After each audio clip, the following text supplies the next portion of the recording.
Hello global explorers, welcome back to yet another video here on African Beyond Borders.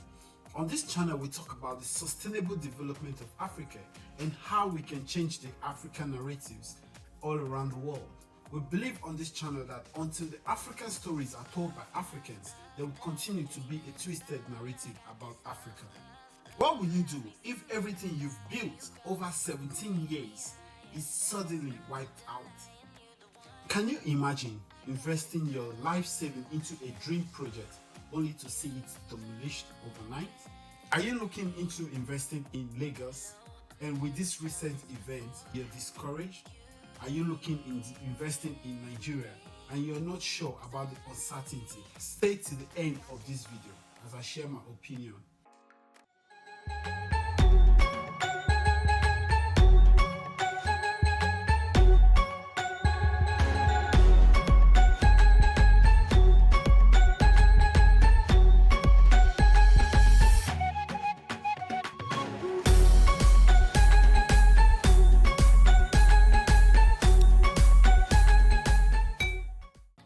Today, we're diving into a pretty intense and emotional story about one of the Lagos' biggest real estate investments called LandMark.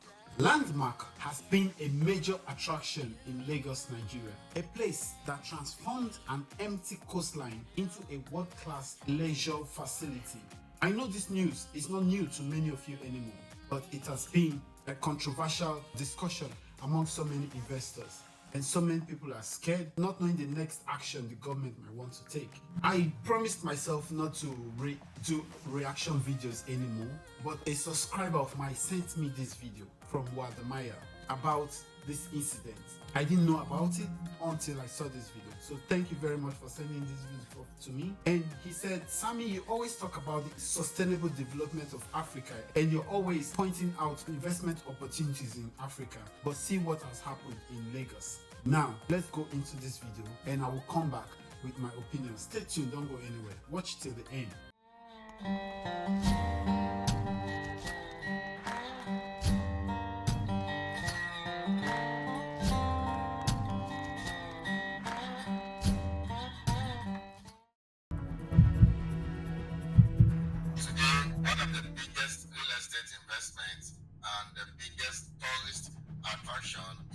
Nigerian called LandMark is getting demolished due to the Lagos Calabar coastal road construction. And we bought this site in 2007, so a good 17 years ago. Over the period of time, we sold our European and American business, introduced all the money into Nigeria, and borrowed and raised capital in excess of $100 million. So it's my life's work. In 2021, I found myself in LandMark, Lagos. And believe me or not, this is one of the best places that I've ever been. You know why? Because it's actually the most visited place in the whole of West Africa. I really enjoyed myself, had a great time in here until I got an opportunity to speak to the visionary mind behind LandMark Africa. Was it difficult acquiring this land? It wasn't that difficult. It was difficult raising the money, but we sold the land. There was land everywhere. But how long did it take you to raise the money to buy this property? Gosh, about a year and a half. So we negotiated a deal where we paid the deposit, and then we completed it a year later, right? So I raised money from a bank, from some private equity, from friends and family, and it was a lot. You know, it was just under $20 million in 2007. $20 million. So people. The land alone. Yeah, $17.9 million if I recall. Yeah. So, you know, people placed huge bets. Some people believed in the vision. A lot of people thought I was a madman. This was Morocco. This was marshland. There were no roads. There was nothing here. There was absolutely nothing here. So he basically transformed an empty coastline into a world-class play and leisure facility. Fast forward, April 2024, I got back to Lagos and I found the coastline empty once again.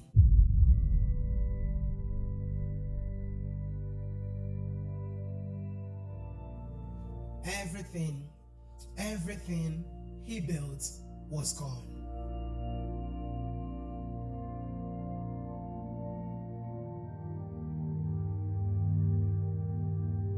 It's been a week since the demolition. Have you ever been there to see what really happened? No, I haven't. It's been 7 days, and as you can imagine, we've been involved with sort of picking up the pieces. So we try not to feel sorry for ourselves, but there are a lot of things to do. You know, all sorts of contracts, supplier contracts, advertising contracts, picking up the pieces, figuring out what we're going to do, where we're going to store things and stuff. But you know, over the last 18 years, we've built this place, especially actively in the last sort of 6 to 7 years. It's not really something I want to see the destruction and the chaos of it at this point in time, whilst we're still trying to rebuild. But all of my intentions are on looking forward rather than the past.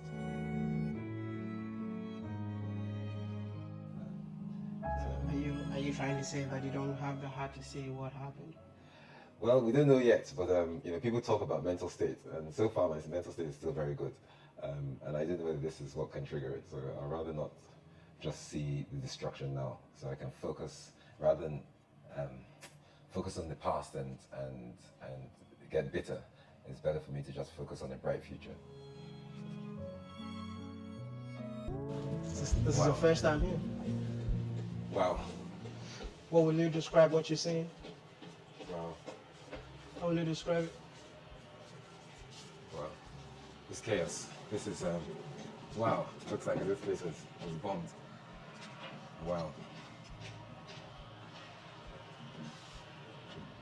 And debris. You know, the last time I stood on this staircase, there were probably 2,000 to 3,000 people out here.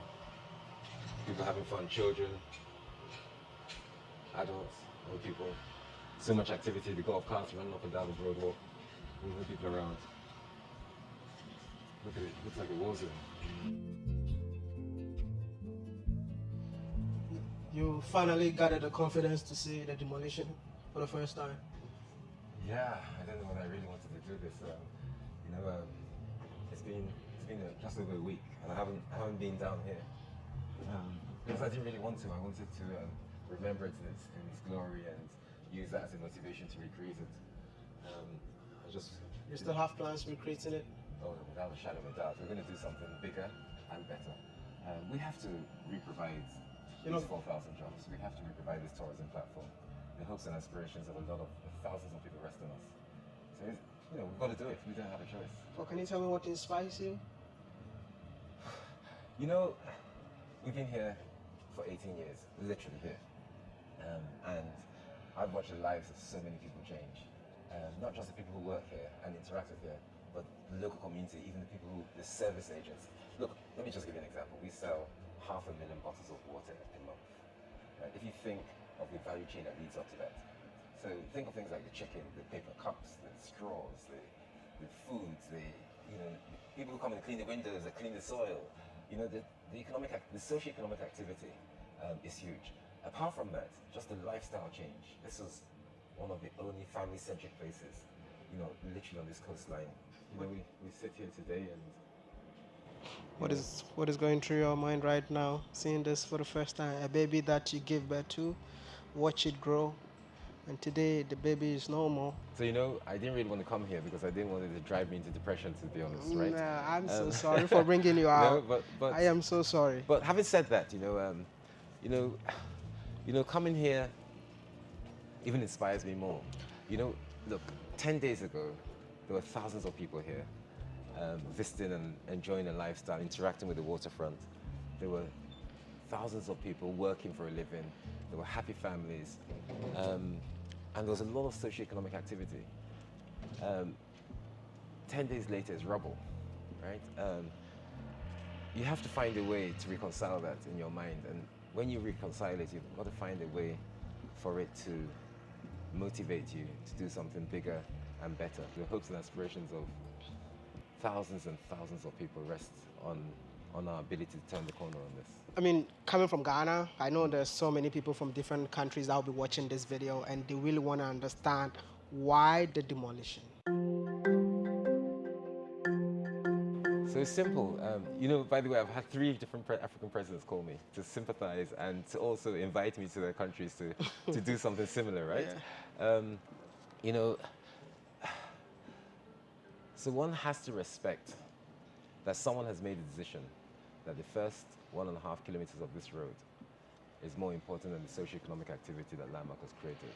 So obviously the right of way for the coastal road was moved from the median of Water Corporation Road right onto our beach. And immediately after our beach, it turns back to join the Water Corporation Road. Someone has made that decision that that is more important than the socio-economic activity that we created on this beach. And that's okay. You have to respect the rights of the government to do that. It's not illegal. It's their absolute right for the greater good, under the principles of eminent domain. So we've got to find a way to recreate this, and we've got to work with the government. You know, I'm not bitter and I'm not fighting, but we've got to work with the government to figure out how we can be compensated adequately to continue this socio-economic activity. Although our story has been told widely, but look, if I were making a decision, it would be a different decision, obviously, but I have to respect the rights of the people who made this decision, and so be it. You know, we've got to find a way to rebound and to recreate. We have so much riding on the success of our platform. We have a lot of investors, a lot of creditors, a lot of staff, a lot of businesses. This beach wiped away 50% of our income and 50% of our business. The other 50%, we've got to find a way to make up for 100% and grow bigger and better. And the last time I spoke to you, you encouraged more Africans to invest in Africa, especially where they come from. Yeah, yeah. And this has happened. Will you say exactly the same thing? Yes, I will, for many reasons. You know, look, you know, a country is more than just a series of bad incidences and challenges. Yeah? A country represents the hopes and aspirations of hundreds, in this case, hundreds of millions of people. We don't have another country. This is the country we have, right? And the only way it's going to progress is one, socio-economic activity does take place. Two, the people who have experience and exposure and talent apply it here. Three is we ensure we always have good government and good governance and transparent and authentic processes. And I'll say lastly, we need to bottle up and ignite the hopes and aspirations of all the citizens to just make sure this place is better. We have no choice. You're not giving up on Nigeria? Phew. Gosh, I'll tell you something. My first 5 minutes ago when you brought me out here, I looked at this and I thought, you know what, I should just go back to London.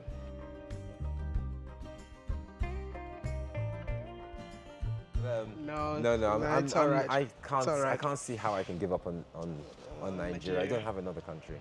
The questions that everyone is asking, were you giving notice about the road? Yeah, no, everyone is asking. We got official, so you know, there've been rumors for a year or so, but you know, when you're running a business like this, you have a lot of rumors and a lot of people in your ears and stuff. But you know, we received official notice on the 19th of March. We're given 7 days to evacuate. I joked that I couldn't move out of my bedroom in 7 days, right? Let alone a place you've created over 18 years. But you look, as I said, it'll be less than realistic of me to criticize a decision that has been made, that has passed. You know, we've now got to pick up the pieces and figure out how we make hay while the sun is still shining. Yeah. So how do we do this for the rest of the business? All the people who bought into Waterview Apartment, we intend to deliver a sterling, you know, business leisure and lifestyle that when they come here to live, that they'll enjoy. We need to make sure that all our remaining tenants and all our remaining infrastructure perform to the best of their ability. And we need to recreate this for all the jobs and the businesses that enjoyed it. So. You have any way in mind in Nigeria to recreate this? We've looked at 3 different sites, you know, all in Lagos. We have offers from 3 different state governments as well. Well, 2 of them incredibly serious. We have agreements on the table to be signed to do this, both of them on the waterfront. We need to do something in Lagos. A lot of that will depend on how the government supports us with compensation to give us enough legs to create it. You know, as you know, we have investors and creditors who are jumping up and down, right? So we've got to figure out how we create some clarity and move forward. But the question is, will you be compensated? Well, that's not a question for me, right? We're in conversations. Look, over 42 billion naira of infrastructure has been damaged, has been washed away. The income streams and the businesses here have all been washed away. So all that has to be recreated. I think someone somewhere has to make a decision whether they want to recreate it or not, right? Our part is that we've made that decision to recreate it. We do need help. There's absolutely no business can lose what we have lost and not feel it. So we'll see. We haven't been compensated yet, but we hope to.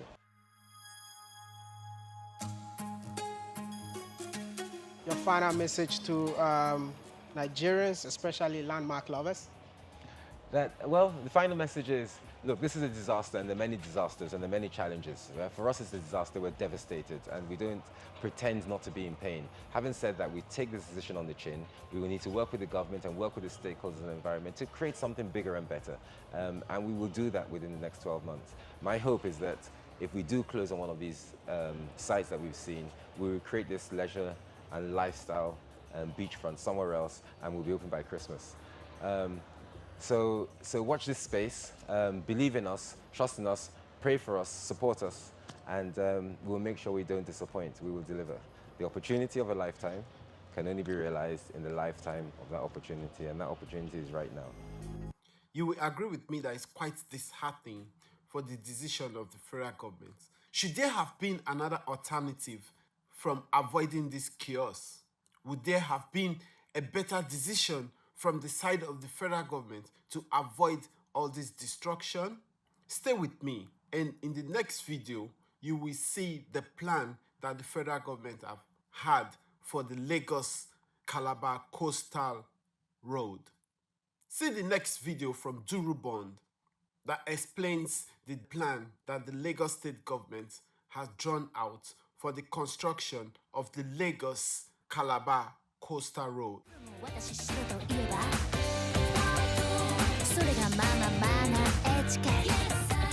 Do you understand?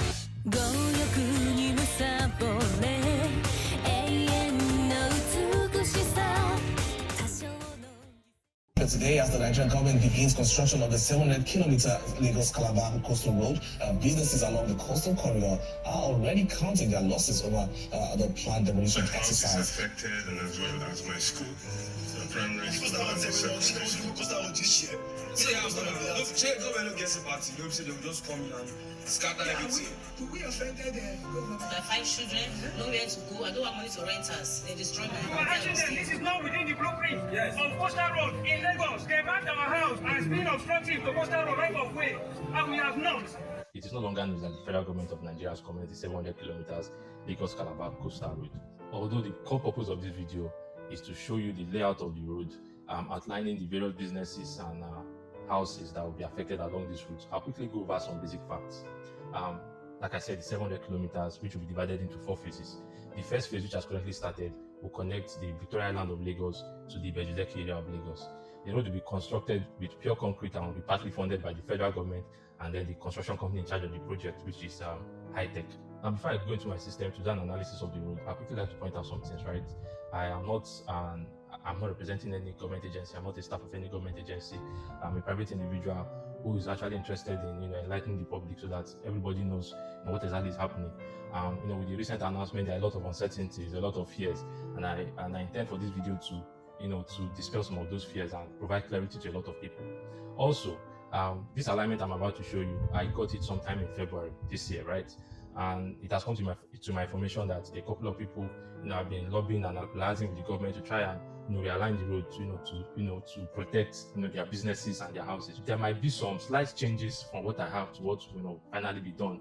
So it's always still advisable for you to get a surveyor to always go on ground and do the physical and necessary checks to make sure that this road doesn't affect you in any way. Now let's go into the video. All right, so this is the overview of the coastal road, showing the alignment from VI down to Songotedo. So we're going to stop at Songotedo because that's where you have significant impact, right? So the road stretches from VI down to Eleko here, somewhere here. However, if you observe from this video, you see that what you have is fallow undeveloped land, right? But in between VI and Songotedo is where you have significant impact on houses and businesses. So that's why I'm going to stick on that route. So let's go to the beginning.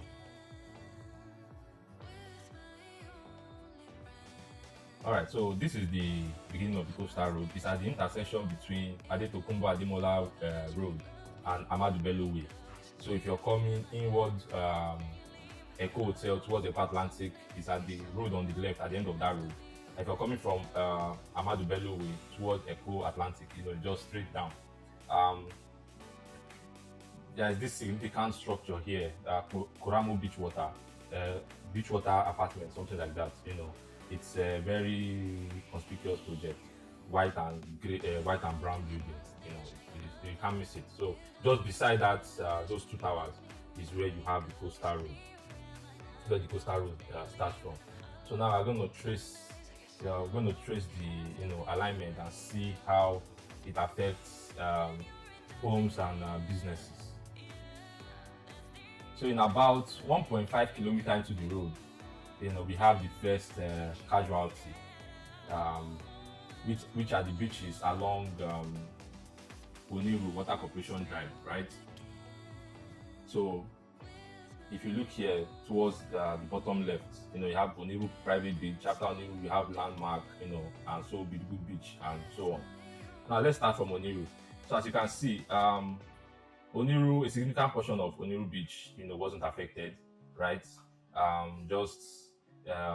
This their sit-out area towards the beach. The most impacted beach, which has been in the news recently, is LandMark Beach, right? A huge chunk of LandMark Beach, will be impacted, right? So let's zoom in. So as you can see, for those of you familiar with LandMark Beach, most of these their leisure areas, their fun spots, are on the right of way of the coastal road, and unfortunately we have to go.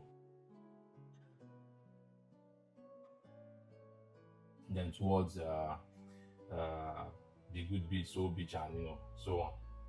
But let's focus on LandMark, which has been in the news recently, trying to fight for the life of their business, because this beach is the lifeline of the entire LandMark ecosystem. Some people say that why does the interest of one man's business, why should it why should it supersede the interest of the millions of Nigerians who want to ply this route? So LandMark, if you check their corporate communication, LandMark is not against the coastal road, right? LandMark they have three arguments. They are making three arguments.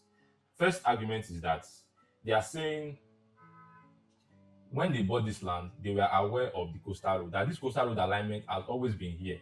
However, the original alignment has been changed, and they want the federal government to stick to that alignment, which is what I'm trying to sketch out for you people now. So it was supposed to go through this GT Bank building here, just the land, didn't affect the structure, and then into Water Corporation Drive, right? And if you go to Water Corporation Drive, you see that the space for that alignment is there, the road is there, and the required setback for the road, has been respected by everybody that built there. Meaning, they are aware of it. So if we are to measure, let us measure, because the width of the road is 50 meters, right? So if you check here, you see that 50 meters has been respected. My calculation is a little bit off, but it's 50 meters, right?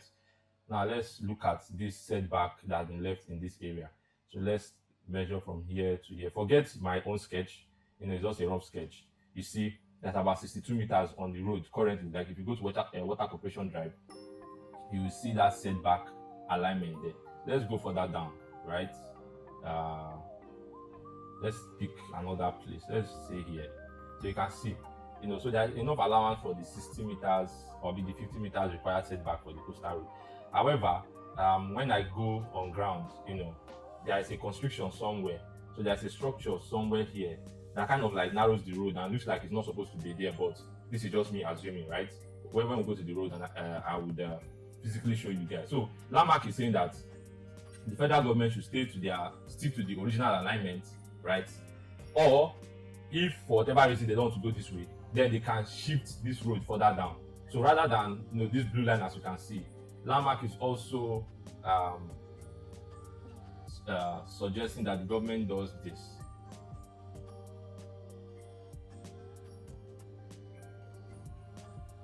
Do you understand? So moving it to the right, into Eco Atlantic, right? And then thirdly, the other argument or the other suggestion LandMark is giving is that this road can start, further down, right? Just beside this, I've forgotten the name of this event center, Queen something. It just escaped my mind here, right? So they are saying this road can be started further down rather than, commencing just in front of their land, in front of their beach. Now, the federal government says it's going to take 6 months. 36 months for the road to be done. Let's give them the benefit of that and say that it's going to be completed in that time, right? Not much as past antecedents, doesn't give that confidence. But let's assume that, with this new government, they are motivated to do that. Now, LandMark is saying that why do you want to kill this business for a project that's going to take 36 months? Why do you want to kill this business in the first few months, right? 2 to 3 months, we want to kill this project, because they've been given very short notice to vacate. So LandMark is saying, go and start this road further down, and maybe in the 25th month, the 30th month, when you must have completed the other stretch, you can now come here and join it back to Ahmadu Bello Way, right? Because that would have given them enough time to pack up, re-strategize, and know the way forward for their business. But that the current notice that they have is very short for them, right? So like I said, later on in this video, I'm going to go down to LandMark physically, to show you guys all these things in real time, right? So now we're going to go to LandMark Beach so that I physically show you in real time what is going on around here. So this is where you have, the real bone of contention. LandMark has been in the news, in the media, in the past couple of days trying to save their business. So let's go to LandMark and see exactly what is going on there. So the very first thing is, I didn't see where to park. See, nice side bush they go park. I see the main parking space here. And majority of the people here came for the beach. Like 90% of the cars you're seeing here came for the beach. So it's not gainsaying how important the beach is to LandMark's business. Anyways, let's look at this road one more time before I go inside. So this is the Water Corporation Drive I showed you on the map, right? And this is the original alignment LandMark claims, was supposed to be the road for the right of way for the coastal road, which has now been changed and is the current cause for conflict. And my question is, if this road exists, why has the former one been changed? Because I took measurements at various points, and I saw that most of it met the required setback of about 50 meters, except for this area, and you notice that the road kind of narrowed. So I don't know the reason why it was narrowed here. I don't know the people behind this construction, but it just kind of, this construction just kind of feels out of place, because from the beginning of the road where you have the entrance of Oniru Beach to this point, the allowance was there, the setback was there, but there's not like a constriction at this point. And probably this is one of the reasons why the road has now been diverted to this other place, which is now affecting, or which has now gone on to affect LandMark's beach and their business. So this is the new alignment. You can see it has just cut across the the entire beach. And if you look further down, I'll show you a clear video. You will see the coastal road. So the coastal road is just at the point of entry of those beaches. So that's why you're seeing a lot of media coverage now trying to protect their business. So you can see the coastal road there. You see the 2 lanes, and then the what I suppose is the train line in the middle. And you can see where it has stopped, just at the entry of or just at the border of Oniru Beach. So you can see that road continues. It's going to take away all these facilities that you can see, all the way down.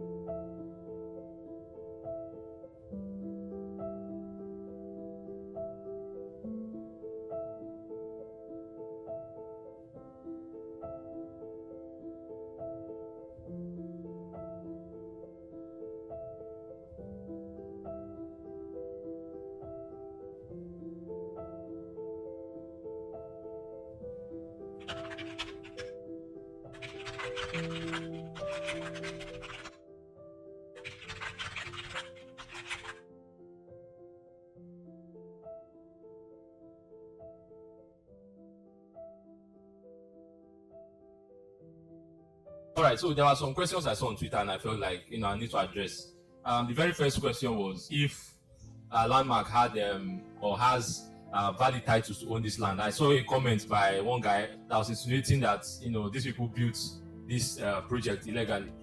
Come on, man! Like, as Sanwo-Olu was here, I think that was a project they launched. Sanwo-Olu came to launch it. Do you think that the governors, the two past governors of these states, will come to a location that is illegal? And then another comment is, somebody was like, okay, why don't they go to court? If they have their valid documents, why don't they go to court? The issue here is that all the land in the states, right, or all land in Nigeria belongs to the state governor. So once there is a need to use your land for the good of everybody, right, the good of everybody supersedes your own personal interest. So the government can take it from you. But in that situation, you're not entitled to a compensation, right? So government can collect your land from you at any time. But when they take over your land like that and you have your valid title, then you're entitled to a compensation. Now the question is LandMark, has LandMark been offered the necessary compensations? I can't say directly because from the communications they've made, they say they are in discussion. But then again, let's talk about the compensation, right? If you take away this beach is like the honey pot that attracts the bees, right? And now when the bees come to lick that honey, they now pollinate other trees, and you have growth in the ecosystem, and that's exactly what this beach represents to LandMark. So if you take away the beach, how much they actually want to compensate them? Because this beach is what they've used to sell all these other businesses that anchor on the LandMark ecosystem. How do you compensate them for the recurring revenue loss that you're going to encounter because the beach has been taken away? So they will have less demand for rentage of their spaces. They will have less demand for the sales of their apartments and stuff like that. So it's not just straightforward. So I wish they can come to a resolution that really serves them, right? Like I mentioned earlier, there are like 3 options. So either of those 3 options will serve everybody. So I know a couple of you will see this and feel indifferent about it. It doesn't concern you, it's LandMark business. Now let me tell you how what is happening to LandMark will affect all of us as Nigerians, either a Nigerian in Nigeria or a Nigerian in diaspora. And that's even why I'm speaking of, because I have no affiliations with LandMark. I have not done business with LandMark, right? But I know that if government goes ahead and does what they intend to do, it's going to have ripple effects that will affect all of us and affect the entire nation. Let me explain how. Everybody knows what happened to our currency between November and March, this year, right? And we know that in order to strengthen your currency, you need foreign investments. You need these dollars to come in so that the value of your currency goes up. Now, this same country in this kind of predicament is now going after an international business. Do you understand? Yes, I know that the road is for, it's going to enhance businesses along that route. But at the same time, you also need to be mindful of the kind of message you're sending to the international community, because LandMark is an international business. Do you understand me? And now this man is going publishing stories in CNN, CNBC, international press, and the world is watching. Now, how do you want to convince an international investor to bring money into that same country? Do you understand? When they are not sure that their business is going to last 10 years and they are going to come and take everything away from them. So that's why I'm speaking up. Do you understand me? The government needs to be careful, needs to be tact with how they approach this issue. See, it's getting increasingly difficult to convince people from abroad to bring money into this country because of stuff like this. And then imagine when this kind of story cooks out. I mean, who wants to bring money into this country? Who wants to invest in real estate when they are not sure that they will own it? The government will come and collect it from them. Do you understand me? So you have to think about the entire outcome and go for the one that best serves the entire Nigerians and not few in the interest of few individuals, right? So I mean, I think I've done enough on this topic. If you enjoyed this, make sure you like and then share so that more people get to see it, and hopefully people in the right authorities can see it and something can be done. Yeah, thank you. So, like you can see from that video, moreover, that video is not mine, it's from Duru Bonds. I will put the link to the full video in my description so you can go and see it if you want to, so you get informed about how this has played out and how the federal government has had this plan for a while. It has been there for a long time. This plan has been there for a very long time. It's just that the present administration now decided to implement it for Lagosians and for Nigeria at large. If you're an investor, you're thinking to invest in Nigeria or you're thinking to invest in Lagos, don't give up. Lagos has so many potentials. I'll always say Lagos is not Nigeria. What I mean Lagos is not Nigeria is if you're not investing in Lagos, you can invest in other parts of Nigeria. So I'll also say Nigeria is not Africa. What I mean by that is if you don't invest, if you're so scared, if you feel you can't face all this risk, you cannot invest in Nigeria, you can invest in other parts of Africa. I will always advise diasporans and also international investors to look into Africa, because I tell you, Africa is the future. If you feel, oh no, I can't stand all this risk, I can't go through this sudden change and all that in my business, luckily there is internet, so you can also go into the tech innovation space, you can go into fintechs and things like that. So as an investor investing in Nigeria, you have to have a plan A to plan D. Actually, you have to have a plan A to plan G. Yeah, because Nigeria is still developing, is still expanding, especially Lagos is still expanding, is still developing. If you're investing in Lagos, please do your research very well, do your findings very well, especially if you're investing in the coastal areas. Lagos, I tell you, has a fixed plan already, a developmental plan for the next years, so it's good to look into this before you start to invest. But I will really thank this subscriber that sent this video to me, because it has been eye-opening for me also as a Lagosian. What Mr. Paul has taught me is, like, as an entrepreneur, you should be very flexible and you should not give up on yourself, because he has not, you heard what Wadamaya asking him, how do you feel? Do you still think you want to continue? And he said, oh, I feel like going back to London, but I know I will never give up on Nigeria, you know. So, and he will not give up on Lagos. So it means he's going to still continue this thing no matter what. So I think that is the spirit of an entrepreneur. He has this fighting, resilient spirit. As an entrepreneur, you have to be flexible. You have to be ready to go through the unexpected. So if you're an investor out there thinking of investing in Nigeria, if you're thinking of investing in Lagos, please don't let this scare you away. Lagos is still developing and there are still so many places you can invest. But also, you can also think of investing in other parts of Africa. You can think of investing in West Africa, East Africa, Central Africa, North Africa. You can choose anywhere in Africa, but do your findings very well. Make sure you do your research, make sure you meet the right offices. And Mr. Paul Onwuanibe's dedication to Nigeria is commendable. Despite the setback, he's not giving up. He believes in the potential of his country and wants to continue contributing to its growth. It's clear that the situation is complex and emotionally charged. Thank you for watching, everyone. This story is a stark reminder of the challenges and complexity of development and progress. If you found this video insightful, please give it a thumbs up. Like our video. Please like our video. Like our video. Share it also with your networks and let us know your thoughts in the comment section below. Do not forget to subscribe to this channel and hit the notification bell icon so you get notified each time we drop insightful videos like this. Until next time, stay inspired and stay strong. See you.